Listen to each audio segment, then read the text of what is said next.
Hello and welcome to Lecture 2 of Week 2's class. Today we are going to be discussing the ancient art of decorum according to that master rhetorician Eminem. Now before we begin with our lecture, I'd like you to follow this link which will take you to Eminem's final rap battle scene in the movie 8 Mile. Now that you've watched the video, let's discuss what exactly decorum is. As I stated before, it is the ancient art of fitting in with one's audience, and this includes several components, the first of which is gesture. Second, tone of voice. The third component is dress. The fourth component is your language use and choice, and the fifth component is shared values that you have with your audience. So how exactly does Eminem display decorum? If you notice, the scene first begins with Eminem throwing his hands up in the air and gesturing towards his audience while using the phrase, "Everybody from the 313, put your blah blah blah up in the air and follow me." Now, if you pay attention to the words that he chooses, his language choice, it indicates a tribal language, that is, the language that separates or bonds groups of people. So, by including all the people from the 313, which is the area code for Detroit, he's saying that he's one of them, and anyone who is not from that area code or that specific geographical location is not part of the cool kids crowd. Now again, along with his language choice, Eminem raises his hands towards the air and also welcomes his audience in by gesturing towards his body. Again, this indicates that if you're following him, then you're cool. You're part of the in crowd, and if you aren't, then you are excluded. The other thing we can notice about Eminem and his display of decorum is how he's dressed.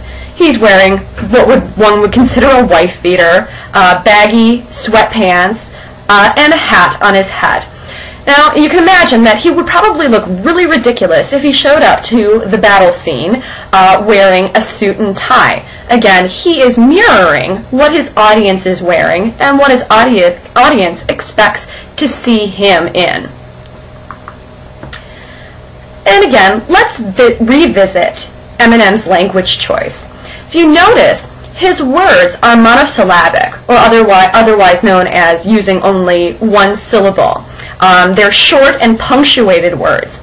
If he used words that were polysyllabic or containing more than one syllable, he would not reach his audience on an emotional level. They'd probably look at him cross-eyed and say, "What are you doing here?"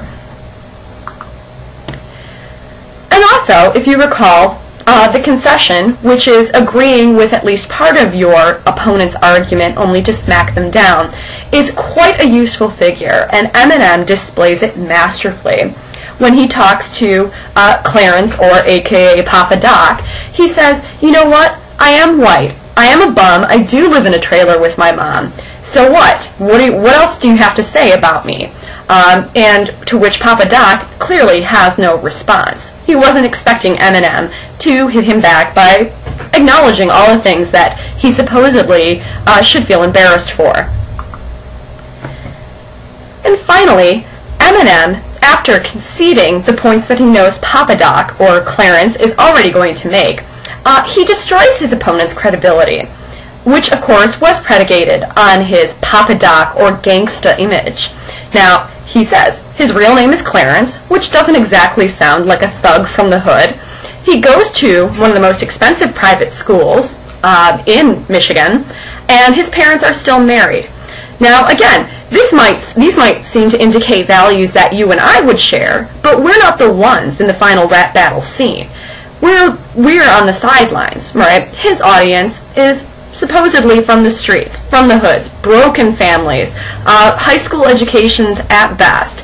So this kind of language choice and particular manner of destroying his opponent's credibility works for the shared values of his audience. Now, after watching this rap battle scene and thinking about decorum, you need to think about how you will establish a relationship with your audience. What shared values or background will you bring into the fore so that your audience can identify with you? And finally, you will want to think about how you're going to frame your arguments with your language choice. Is your audience experts? Are they novices on your topic? Will you need to use monosyllabic words or polysyllabic words? Thanks for watching.